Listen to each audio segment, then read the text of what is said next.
Je crois que c'est très original de faire rencontrer des étudiants, des enseignants de l'université, un milieu aussi très ouvert sur l'international, et puis des acteurs majeurs du développement du numérique en France. Alors effectivement, on est en territoire poitevin, donc la localisation de Canopé ici fait des proximités très fortes. Ça concrétise des actions partenariales entre tous ces acteurs, universités, l'éducation nationale en général, et puis vraiment les partenaires, collectivités territoriales. Ça, c'est un premier élément. Il y a ensuite la thématique elle-même, notion de territoire connecté.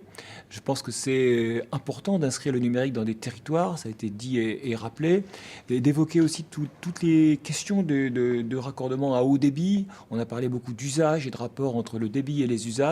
Donc là, il y a un enjeu qui est vraiment très important, qu'il faut explorer davantage, avec des points de vue qui sont exprimés depuis le début de l'université, qui sont peut-être assez contradictoires sur la notion d'usage et de demande ou pas de demande. Moi, je suis persuadé qu'effectivement, plus on a de débit, plus on a d'usage. Et effectivement, on pourra mettre beaucoup de choses dans ces fameux tuyaux, entre guillemets.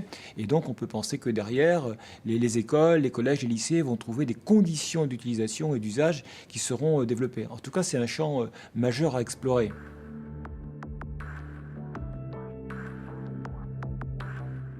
Je crois que le réseau, donc Canopé maintenant, vit un changement profond. Et je pense que c'est extrêmement important, vivifiant. On a employé des termes comme le terme initiative, qui est un terme qui a été repris par le directeur général, qui me semble extrêmement intéressant. On a parlé aussi de dissémination. Je pense que c'est tout à fait fort et important. Je pense que ce campus a fait réfléchir aussi sur la relation qu'il peut y avoir entre des expérimentations, l'innovation et la généralisation. On sait bien que ça ne marche pas comme ça. Et en revanche, on sait bien que le système éducatif, il vit par ses professeurs, ses enseignants, ses éducateurs en général, ses équipes qui sont capables de porter des choses qui font bouger le système. Et aujourd'hui, il est impératif, il est nécessaire d'intégrer davantage le numérique parce que c'est la société qui bouge. Et donc on a une grande problématique, un grand défi, et on a des choses à exposer, à expliquer, à dialoguer, à débattre autour des valeurs qui sont portées par le numérique.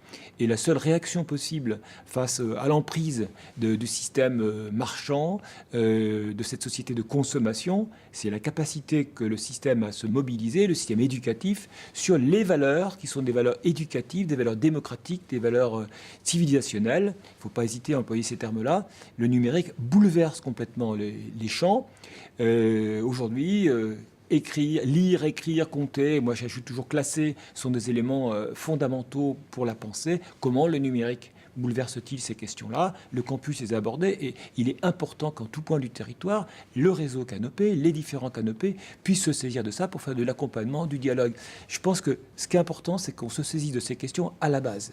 On a fait un rapport avec Catherine Becchetti-Bizot et quelques autres collègues il n'y a pas très longtemps sur les rapports entre expérimentation, innovation et puis les relations au bas. Ça, vraiment, on s'aperçoit qu'il y a un bon niveau à trouver, mais que on ne peut pas croire que les choses viennent absolument d'en haut. Donc si les canopés peuvent être ces lieux de dialogue, eh bien, ce sera évidemment un atout considérable pour l'ensemble des établissements scolaires et pour toutes les équipes.